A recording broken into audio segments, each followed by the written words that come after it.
This is the Dan Le Batard Show with the Stugotz podcast.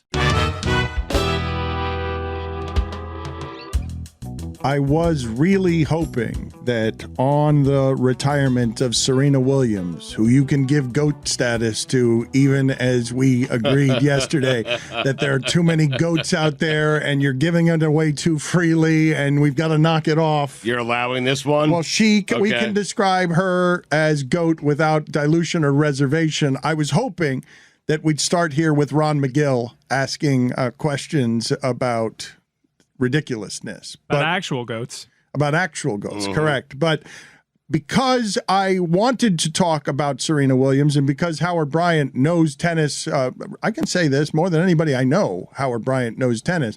I want to talk to him about this so that he can put it in perspective for us. But Mike Ryan has been distracted by something that will also titillate Howard Bryant, because we were talking about Edwin Diaz's entrance for the Mets and how great the music is. And you're old enough to remember Lee Smith's Saunter and a bunch of other things that came out of the bullpen that were the coolest.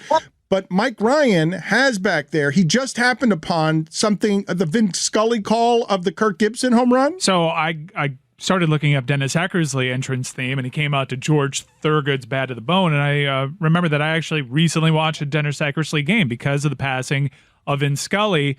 ESPN played that game in full, the Oakland A's LA Dodgers World Series game that Kirk Gibson heroically comes on to pinch hit and does like the lawnmower yes thing. I watched most of that broadcast, and there was a really hysterical part of that broadcast, by the way, that I couldn't believe didn't get seized on by Twitter, in which they're talking about Jose Canseco and steroid allegations from other people around baseball. And there is canned video of him pregame talking to the reporters, so upset that he even has to deal with it, dismissing it out of hand. How could you allege this stuff? Not true whatsoever. Vin Scully called that game so beautifully, as he did everything. And I really hope, if anything, with it becoming a viral thing and him trending on Twitter, people could dip back into some of his great calls, because he is, quite frankly, the greatest to ever do it. How did you like Jose Canseco, the way that he swung in that series? I could not believe, and I remember Jose Canseco playing baseball, especially like older, even bigger Jose Canseco, having monster seasons with the Rays and Blue Jays inexplicably, or so we thought. I have never in my life seen a more powerful swing. He struck out. Sheffield? I have he swung out of his No, he was shoes. crazy. Anyways, Howard, let's get you in here. What is the coolest entrance? You've covered baseball in New York for a long time. Is Edwin Diaz entering the conversation with some of these other Enter Sandman, Mariano Rivera, and some of the coolest things that come out of a bullpen? Okay, so I am covering the Oakland A's in 1999. I'm my second year on the beat. I'm walking around the grounds with Billy Beane, the general manager, and he looks at me and he says, Alex Rodriguez is the greatest shortstop in the history of the game right now. And I said, he's in his third season. And he said, doesn't matter. Therefore, along those lines, this is the greatest entrance of all time right now. Better than all of them. Whoa. Howard, stop it. Do it in the postseason, Howard. I know. Listen, when you come into trumpets, show me somebody else. There's only one thing I thought of, and that was Julio Cesar Chavez getting ready for a fight, listening to like the Mexican national anthem. I mean, you got to throw down when you're that. When you come into trumpets, you are ready to throw down. Now, is he going to be good enough in the playoffs and the rest of it to lift trumpets? But goodness, if you come into trumpets, show me somebody else. Oh, I will. Bold to do that. Howard, you're off base. It's not even the best trumpet entrance. I pose to you, John Cena. No, I'm talking baseball. Maybe somebody else in baseball. You're changing the rules. You go boxing, now it's just exclusive to baseball. John Cena is the best trumpet entrance, period. He's been badgered into submission. I want to talk to him about what's going on too in with HBO Max and the Marvel universe and everything that's happening there. But before we do any more of that, you saw Will Smith and everything that happened around what was supposed to be the graceful coronation of Serena Williams in film. And you now see in Vogue magazine, she is announcing her retirement. U.S. Open. You explain it to somebody who you are someone who really loves tennis. What is retiring right now? Well, I mean, you're watching. I mean, you can make, if you want to do the whole historical GOATs, and there are a lot of GOATs out there. But I mean, to me, for the last 10 years, you're looking at the signature face of the sport, and at least, especially in the women's game, but maybe in both. I mean, obviously, you've got the big three on the other side, but you really haven't seen that level of singular dominance. Everybody else has had rivals. Steffi Graf had rivals, even though she's got 22 majors. You know, Martina and Chrissy did their thing. They've got rivals, you know, the Bird and Magic thing. But Serena just stomped everybody. I mean, really, when you're looking at that sort of singular dominance of somebody coming in, 2012 French Open, she goes in, she loses to Ginny Razzano in the first round, and people are like, oh my God, she's done. And then she absolutely demolishes the field for the next 8 years. And it's just, it's unprecedented in a lot of ways, especially in the Open era, where you're supposed to compete with a lot of other great players like everybody else has. And she just, you know, not only did she separate herself on the court, but this is one of the things that I had real issues with, even though I know you guys are really big football guys. I hate parity. I really don't like parity. I'm not here for parity. I'm here for dominance. I'm not here for your 8-8 bullshit where, you know, everybody gets a chance to make the playoffs every 5 years. Give me the best. Serena walked out there and she whooped ass on everybody, you know, and that to me is what it's all about. I want to see somebody come out there and face down everybody, every challenge, every time. And even when they lose, there's something powerful about the loss. And Serena, not having Serena on the stage is really going to diminish. I know we're talking about Naomi Osaka and we're talking about, you know, Bianca Andreescu and talking about Iga Swiatek and the rest of them. It's Serena Williams' game, and it's going to be a long time before somebody else really steps in. She's got 23 majors. Osaka's got 4, and people were trying to talk about Osaka as some sort of heir to the throne. I mean, she's the best, and that's why we're here to watch. That's what I want to watch. You know sports excellence. You also know sports toughness. You know the belly of the beast. You know how grueling some of this stuff is. Place in a context for us the understanding of her longevity in that sport that eats its young and is really feels abusive to me in terms of stealing childhoods. You can say is abusive. I mean, Serena Williams didn't even go to school. I mean, she was essentially homeschooled, and she went to classes on the tennis court. So you want to talk about taking everything. All I'm going to say to you about Serena Williams when it comes to that question, Dan, she went pro in 95. It's 27 years ago. I mean, she's been a professional athlete since 1995, and her sister Venus went pro the year before, in 94. So she's been on the main stage for 27 years. And when you think about it, she's been a pro longer than her rivals right now have been alive. And that is something that you don't really get in a lot of sports. Maybe periodically you'll get a Tom Brady or somebody like that, but it's really, or Nolan Ryan, it's really, really hard to do. And to do it in that sport, and this is also, Serena is one of the first members of this new generation where you can continue to win in your 30s. Most players are out of there by their mid-20s. The game just burns them out. We just saw Ashley Barty retire. She's not even 30. And we're seeing it everywhere. But Serena, the toughness, it's not just the toughness, it's the desire to continue to compete when in that sport, you don't have teammates, you don't have really coaching, you don't have timeouts. The mental brain power of trying to play that sport where eventually most people are like, I'm done. I don't want to do this anymore.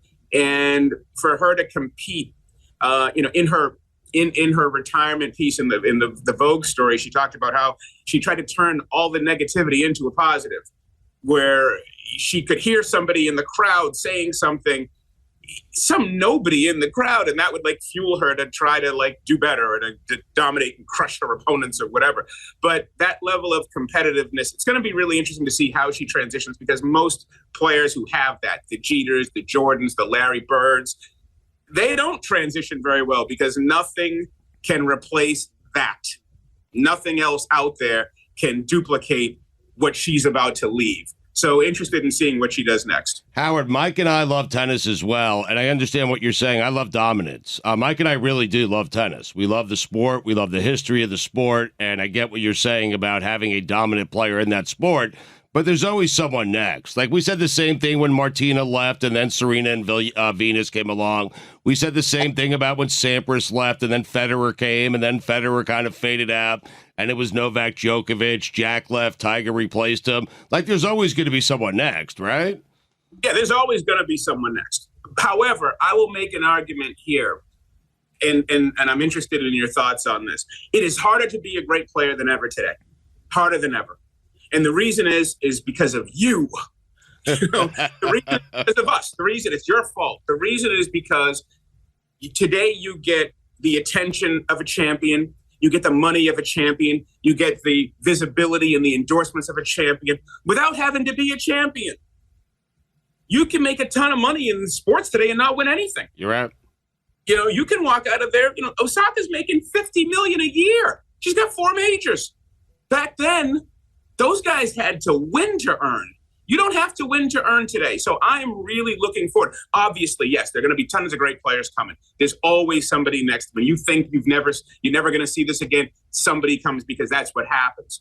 But the way that sports is set up today, you can check out of this real fast and make a boatload before you're competing. It's going to take that special person who has decided that they're going to compete against history instead of just playing for money or playing for attention. You're going to get all of that. You can get all of that without even winning a major, never mind 23 of them. But it can't be disproven what you guys are saying, that someone always comes next. And I can argue, not like this, longer career than Tom Brady out of Compton, revolutionizing the sport, overwhelming body, staying with her for 30 years. Like, no, man, we ain't going to see this again. Like, you could go ahead and think that maybe you'll see it, but not like this. Not if you're going to give everyone $50 million a year and they don't have to win, people are going to gravitate toward the empire that she built. That's 100%. And also, if you're going to add Venus in there as well, they are. You can throw Eli and Peyton in there. You can throw...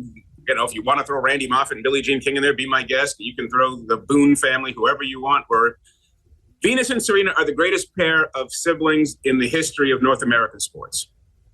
And nobody's done what they did. No one's going to do what they've done. And so you're right in terms of you think you're going to see greatness, but you're not going to see that again, in my opinion. Howard, you got me thinking, because I too actually like dominance, and you held up the NFL as an example. I tell you that you actually see dominance in the NFL. It's the same guy, much like Serena, doing it over the course of 20 years. But in men's tennis, we see dominance, and it's dispersed almost evenly throughout 3 guys. They're rivals. We know that when we get to a final, we are going to see 2 at the absolute height of this sport. With Serena, I have a hard time trying to even figure out who her greatest rival is. Is it Venus? No, it's was. Venus. If you look at the records, Djokovic probably had the best record against her, and it was only a 40% success rate. So who was her greatest rival? Her greatest rival was her sister. It's Venus. You got to go back 20 years, but it's those 2. You go back to what they were doing in the early 2000s and the late 90s. They dominated the sport. They were both number 1 and number 2. The number of, you could make Venus has got 7 majors. If it weren't for Serena, they would be like Chrissy and Martina. They'd be like 16 apiece or whatever. But you're looking at the way that those 2 had to push each other. You're looking at the way that those 2, and those matches were not always great matches because there was so much emotion in between them. How do you play your sister in a major in front of 24,000 people? And so there's no doubt, if you go back to the more recent times, the last decade, for me, it's probably Azarenka, those back-to-back U.S. Open finals in 2013, 2014, 2012, 2013. I remember those 2. But really, she did not have a singular rival. What she did have, however, what was really sort of interesting was everybody trying to slay the beast. So you had these, I don't want to say pretenders, but you had all of these players be good players and have good tournaments. And then they would have the match of their lives against Serena. Kerber, match of her life against Serena. Muguruza, match of her life against Serena. Sam Stosur, match of her life against Serena. So Serena was the standard, and everybody was trying to live up to that. And it's going to, like, once again, and they were so ubiquitous, and Serena was so ubiquitous that there were so many times where American media and the USTA, they would just sort of forget them. Like, they treat them like they're not even American. We're like, oh, when's the next American champion going to come? Well, you've had one for the last damn near 30 years. Howard, what does she mean culturally?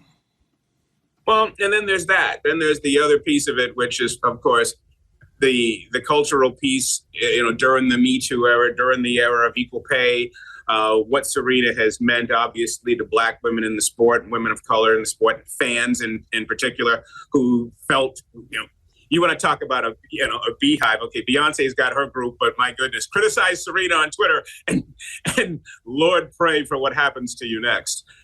I mean, there really is she's a symbol of a lot of people who didn't feel heard, a lot of people who felt like they were being marginalized, and for, Serena's victories were their victories. And so many cases, especially at the US Open against Osaka, when they felt like she was being completely wronged. There was a lot of theater there that was based on a lot of emotions that didn't have a lot to do with tennis. How poorly were they treated coming up? Oh, they're treated terribly. I mean, you don't want them there. I remember 2012 Wimbledon. It's my first Wimbledon. I walk out, and there's Richard Williams sitting there. He used to smoke these little cigarettes like Moors. Remember Moors cigarettes? He used to smoke these really tiny little cigarettes. And that is not probably what they were used to at Wimbledon. Exactly. There's old Richard Williams sitting over there smoking. And when Richard ever saw somebody Black, right, he had to bring you over. Like, you had to come sit at Grandpa's knee, and he was going to tell you what it was. And he hadn't seen me before because I'd never been to Wimbledon before. He pulls me over, and we sit and we talk for like 45 minutes. And one of the first things he says is, you got to remember, they don't want us here.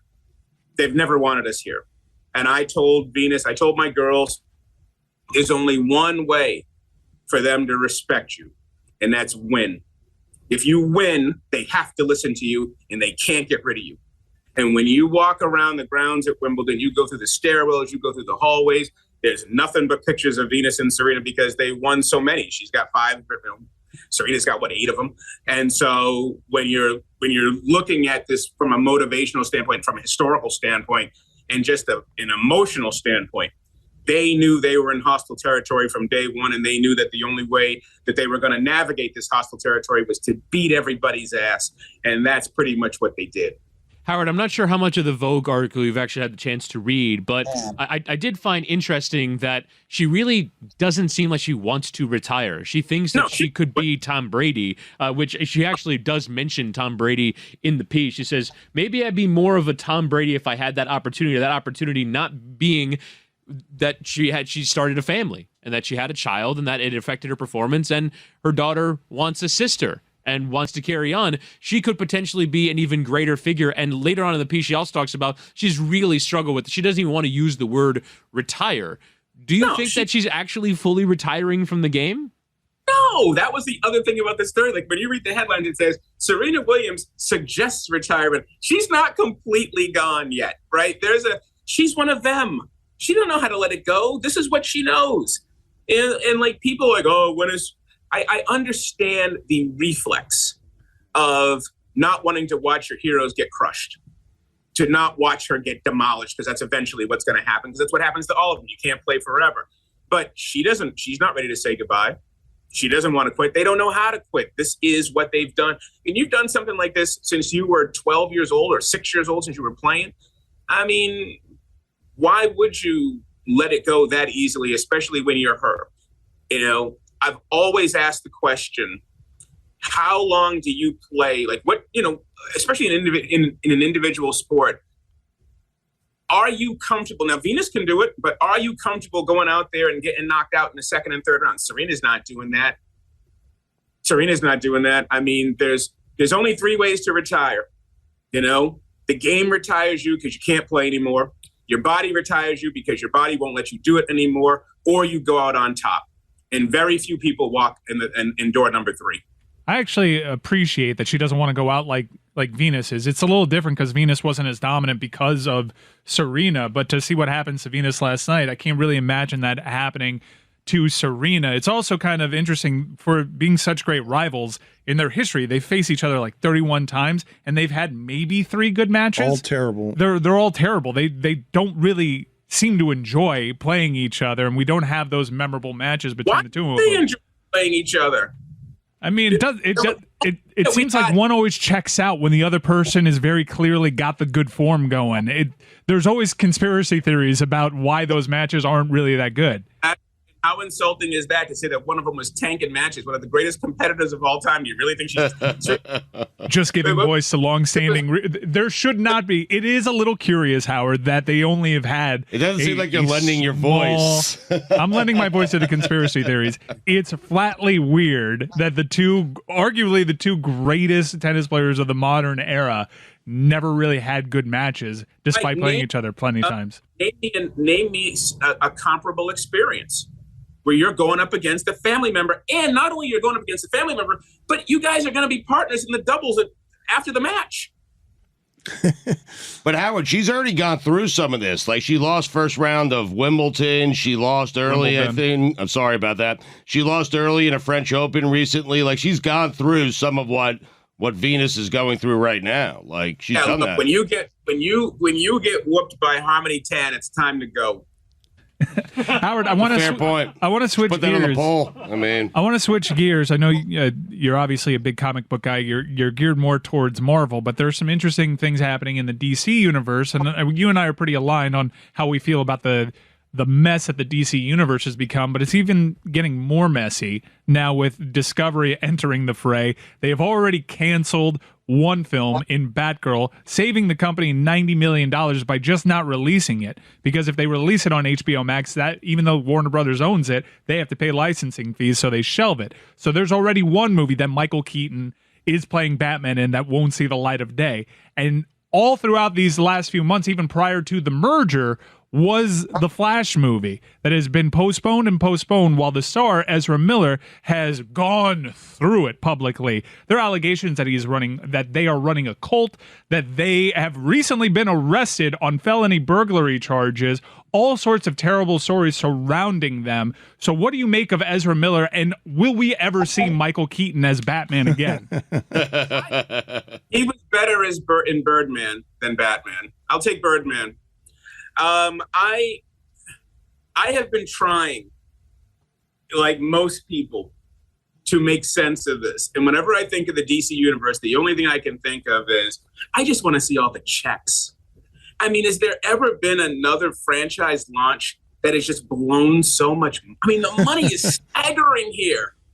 I mean, and no disrespect to the actors, obviously, the stories just haven't been very, very good. They're not good at all. I mean, I will say, I think the Dark Knight Rises, I thought, was a spectacular movie. Everything else has just not been really good. I mean, if you're canceling movies, how does Wonder Woman 84 still exist in the universe? I mean, and thank you for saying that. And I want to just give a big shout out to Dan, who seems to make no distinction between DC and Marvel in these intros. I love that about you. Personally. That note, see you later, Howard. Good talking to you. Appreciate your passion about all of these things and your expertise. Appreciate it, sir. Bill Lawrence going to join us in studio next. Stugotz here for my friends over at Simply Safe. Around here, we talk a lot about the importance of good defense on the field or court. But what about defending your own home turf? Pretty important, huh? We believe home should be the safest place on earth for every family, which is why I use and recommend Simply Safe Home Security. Simply Safe is advanced whole home security that puts you, your home, and your family's safety first. Here's why I love it. Easy to install. If I can do it, anyone can do it. And I love to be able to keep an eye on my driveway to see what packages are coming up, keep an eye, see when the kids get home, when I'm away. I love Simply Safe. It is amazing. Simply Safe offers comprehensive protection, not only against intruders and burglary, but against expensive home hazards from flooding to fires with 24/7 professional monitoring. Simply Safe's agents take action the moment a threat is detected. You can customize the perfect system system for your home in just a few minutes at simplysafe.com/DLB. Go today and claim a free indoor security camera plus 20% off with interactive monitoring. Again, that's simplysafe.com/DLB. Dan Le Batard. One of the great benefits of being married is your wife's purse. You can put so much stuff in there. I would hate to be your wife's purse. You walked in here the other day with silverware in a pocket. That's right, because my wife wasn't here to put it in her purse. Stugotz. Your wife must be amazed at what a child you are. What do you mean? Just your eating How habits. prepared I am, you mean to say. Your eating habits, You know what? the mess that your desk is. Yeah, the mess that my desk is. I'd just like to say this right now. Every single person in here, every one of yous, has benefited from something that I've had underneath my desk. You think that I haven't give people spare socks before? Because you'd be wrong. You're a hoarder. I'm prepared. Underwear. Underwear. Chris wore my underwear once. This is the Dan Le Batard Show with the Stugotz.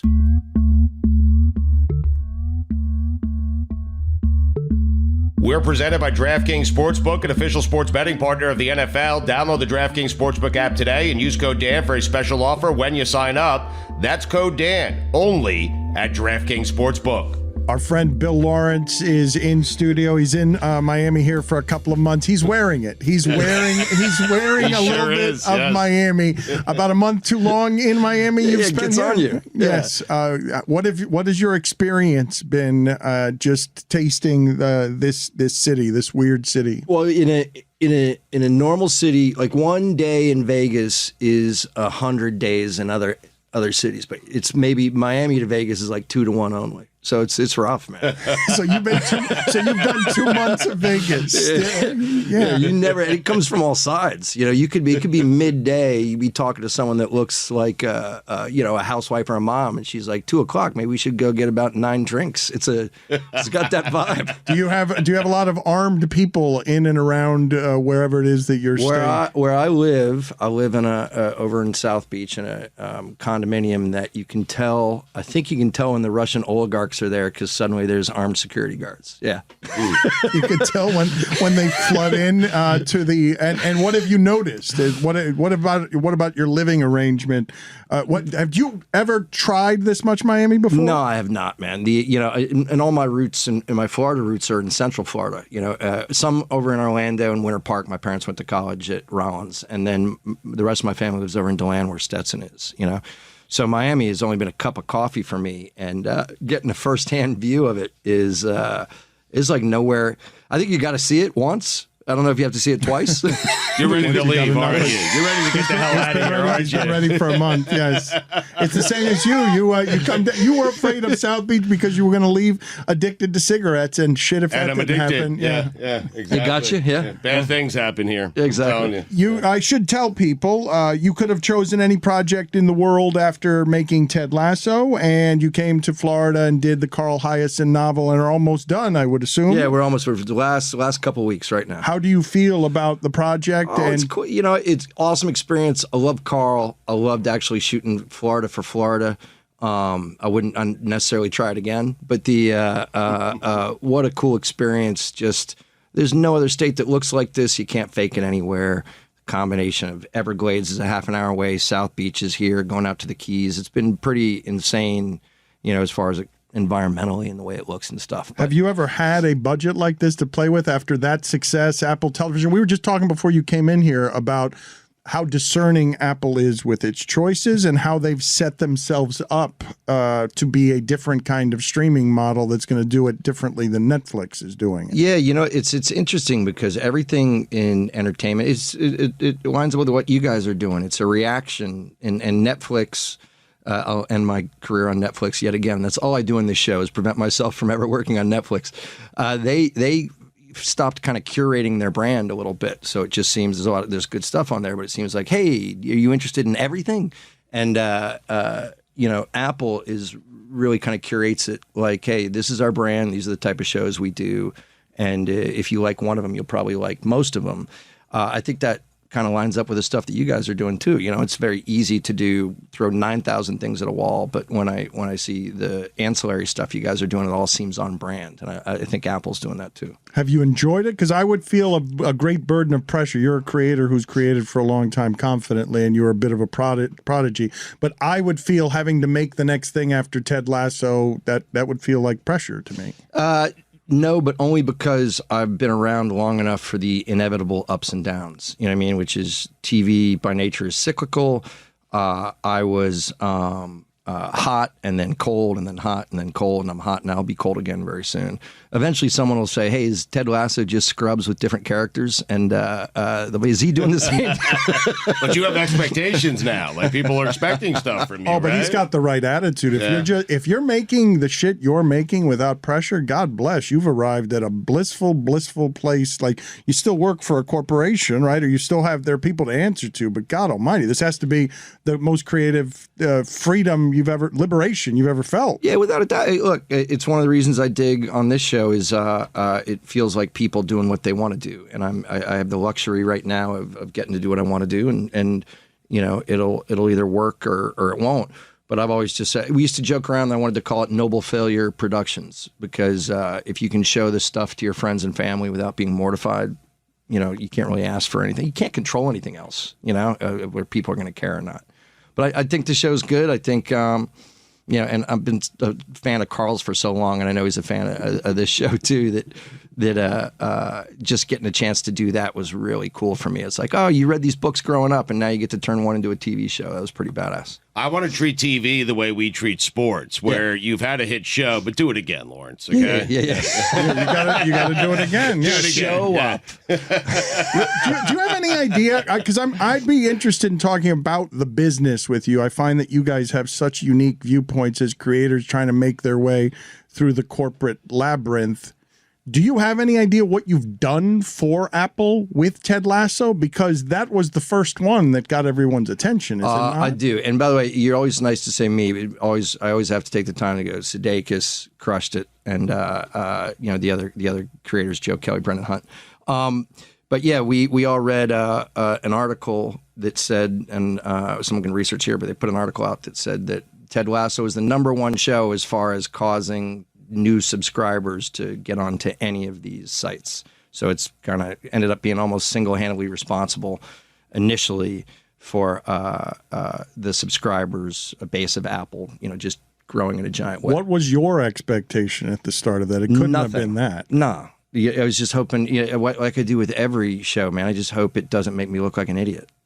And beyond that, it's a very low bar. Yeah, but you'd be surprised, man. I always say that one of the best things about my career is that the really, really, really awful shows I made, except for one, don't get on TV. Because you make the basements of these studios are littered with $5, $10, $15 million pilots that are so bad they can't put them on. I don't know if this is the case, but you might have read that Warner Brothers made a huge feature out of Batgirl and just announced last week that they're not going to show it to anybody. Well, this is what I wanted to ask you about, where the industry is headed, what you see, because I thought Mike Schur had an illuminated perspective on it, and I imagine you would too, from your vantage point. Well, no matter what his perspective is, mine's going to be different because, enough with Mike Schur.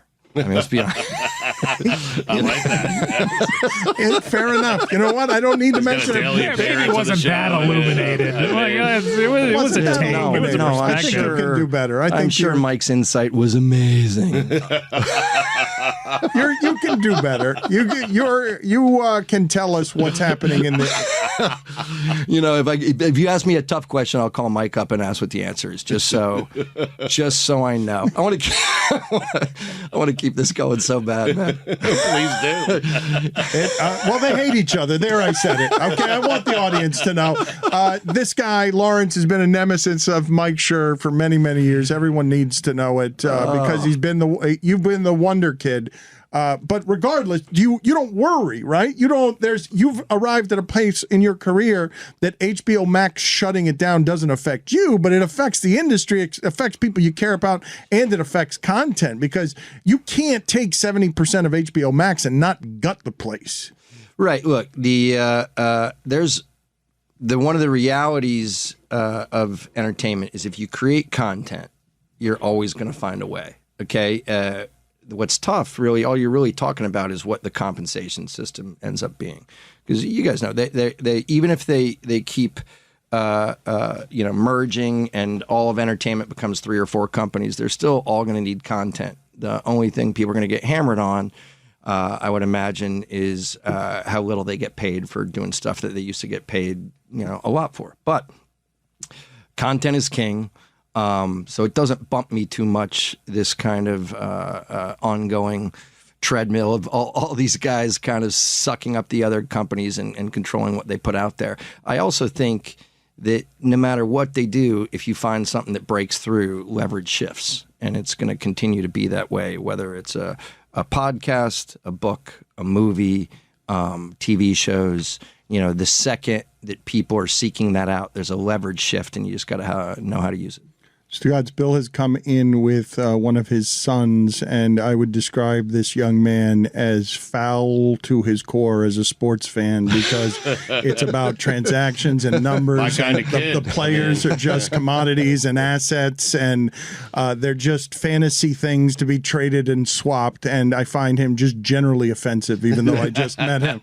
Well, I'll give him props. Will, the kid, the guy that's here, is a baller. He and Tony had to guard each other a bunch, so I'll let Tony say how that went, because Will's a sniper. Yeah, he's good. He had a game where he hit like 5 or 6 threes from deep too. But you're better, right? I mean, I'm not gonna say that. I will say this. I'll say this to embarrass my son. He was shooting lights out, and the nice guy that runs that game, Chris. Chris said, "Will, you got to keep that guy from driving." And this is in a pickup game. And Will said, "They don't pay me to play defense." In a pickup game. This guy gets it. But he looks at sports all wrong. And you've been arguing about Kevin Durant all day. Well, this guy, my youngest son, looks at sports wrong, because my youngest son, who Dan, you guys have seen on Zoom, he follows, it's fantasy. So it's whoever's on his fantasy. There's no real teams. This guy is the opposite side of the coin a little bit. Although, and you've talked about it here, he does one thing I don't like. He does us a lot, like the Clipper. We have a great chance to do it this year. He's, whatever team he likes, he's on the team. What's wrong with that? That drives me crazy, man. He's not on the team. You didn't raise him right. That's a failure. That's a reflection on you every time that he does it. But what have you been arguing about Durant? We've been arguing about Durant because I really liked it. It came out, I'm sure you guys saw, it came out that Durant said, it's either me or Nash, and the GM's Marks, Sean Marks, and the owner supported his management, and I'm like, oh, good, and my son actively thinks it's a monster mistake, and it's all about the players, and it should be whatever Durant wants. He's right. All right, but it has been everything Durant wants. And how's that going? Yeah, it's not going very well. And that was leaked yesterday. Like, nobody knows the contents of that meeting. So when I read Shams saying it's either me or them, like Durant's putting that out there, they're not going to put that out there. No, he wants it out there.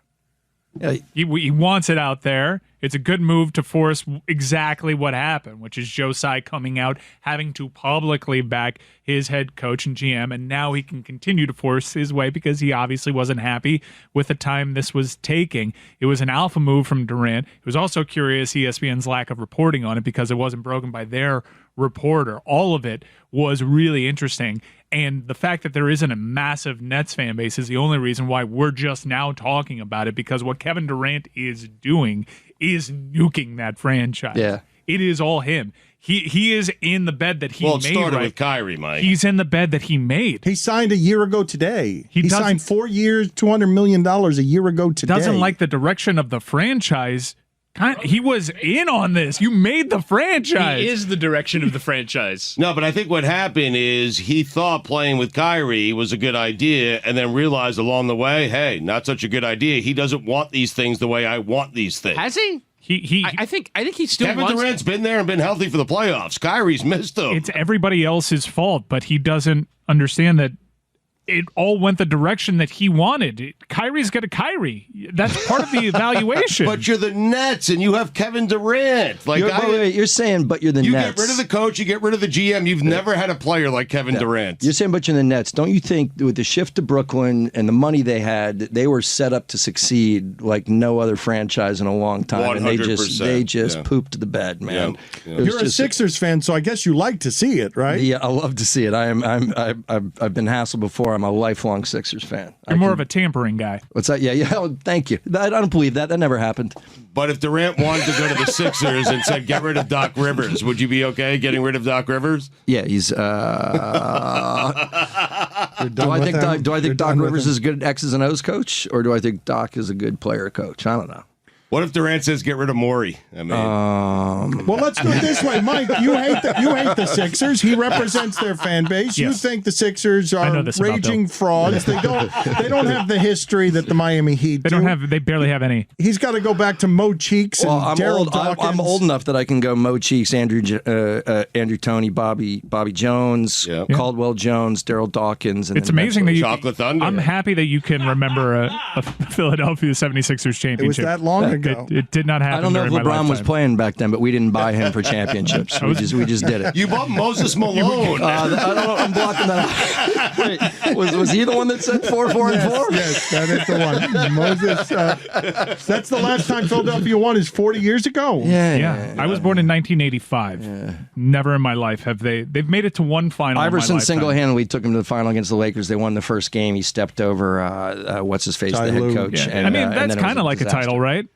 That was your title moment, isn't it? By the way, I was at that game, and I could not have told people more that the Sixers going to win in 6 or 7. You were walking out of game 1. Like, feeling so good, right? Yes, he's irrationally obnoxious as a winning sports fan. Oh my God! Every basketball season, I dread it. Is this the year they're finally going to make it past the second round? And thankfully, the Sixers always Sixer. It's coming. It's coming. Yeah, one of these years you'll be right. What's the other option? Come hell or high water, or private sponsorship deals with gambling entities that owners have divested themselves from the NBA for. It's all so bad.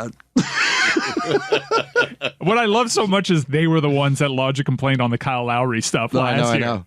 And now they've done this. Bill, that was your comeback. Your comeback is one of these two teams has actually paid a penalty for tampering. I know multiple times. Oh, yours is coming. Art's coming. A and B. Look, get that second round pick ready. If you're a true Philadelphia fan, because I lived outside of Philly when I was a kid, and my dad took. I'm a fan of the whatever team I saw first live, and it was the Phillies, Sixers. Flyers, but the first football team I saw was the Dolphins. But the Phillies, at least for a long time, were doing it right. And I don't know because one of the things my sons grew up with was the Phillies were one of those teams that actually kept their core of Rollins and Utley and Ruiz and the Flying Hawaiian. And kept that core together and actually won a couple times. I mean, they had to go get Halladay, but they did it right. And I wouldn't necessarily go to the mat saying the Sixers are doing it right. James Harden, though, you like better in the player empowerment stuff. Durant's nuking one franchise while Harden is doing wink discount deals so that they can tamper with PJ Tucker. Oh, it's so hard to love Harden, man. Isn't it? That one's got to be a mind bleep for people. Did you see Harden and Kevin Durant in London celebrating with Travis Scott? Like, they're best buds again. This is such a weird thing. Like, Kevin Durant does not want to pay any of the ramifications for his own decisions. Well, he doesn't want any. Though, but he doesn't want to suffer consequences. No, but he doesn't have to. To me, it's not that he doesn't want to suffer consequences. May we all arrive in a place at work where we're so valuable that there are no consequences.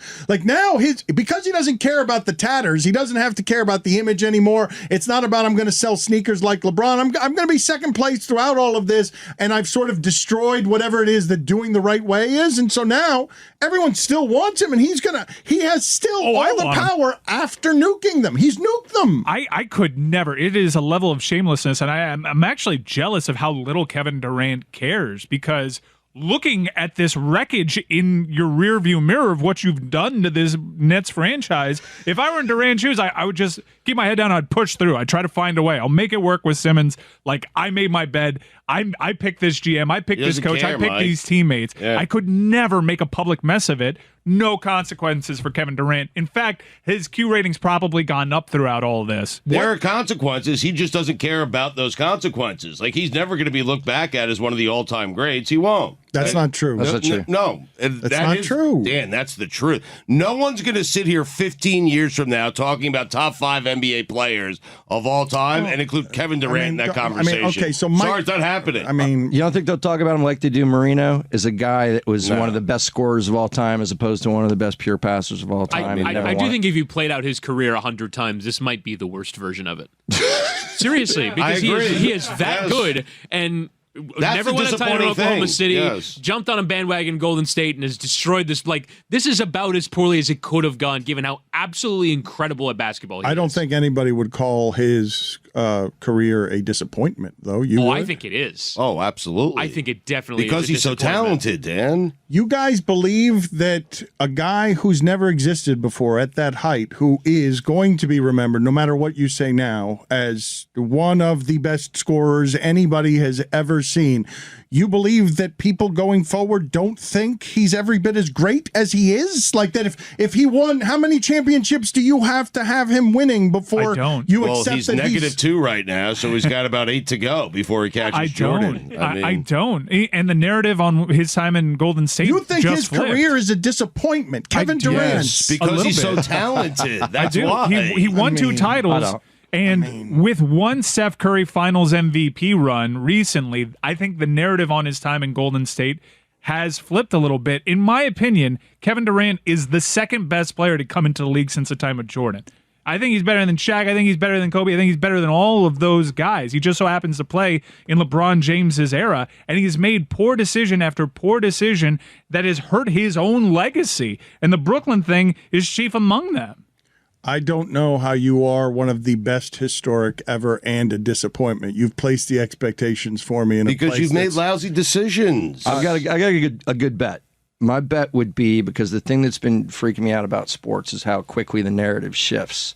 And I bet you Durant has a turnaround on his story within a calendar year. But to Mike's point, he's saying stay with the Nets. That's the best possible chance for a I'm- turnaround. yeah, but Depending on which team he goes to, I might agree with you. Yes, I'm speaking in generalities. I've noticed when people bottom out in this level of So- sports. And perhaps you'll be right. I made an argument for third greatest player of all time just now, Yeah, no. when most people are taking Curry over him. It's aggressive. It's Culture. I love these stupid arguments where Mike James gets dragged, okay, because he says Steph Curry not in top 5 for me, too one-dimensional. And not top 5 right now. He's not saying ever. He's saying there are 5 players better than him. And I know that everyone dragged Mike James as who the bleep is Mike James.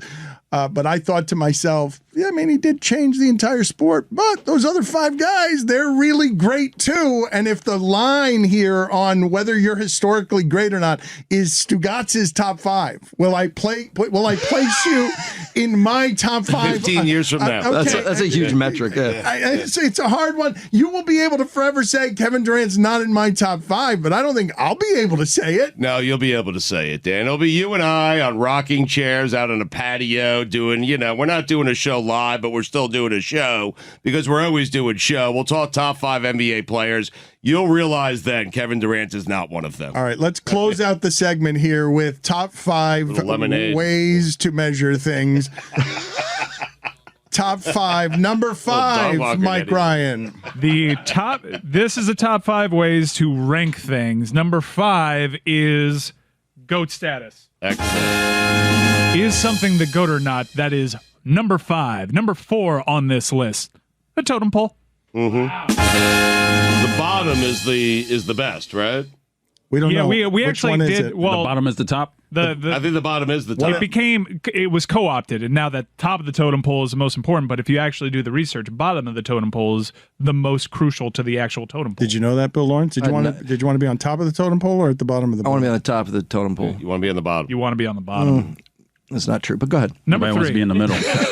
This guy gets it. Number 3, medal stand.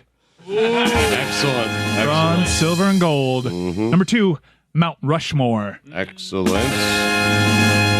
And number 1, top 5 list. Oh, nut ring.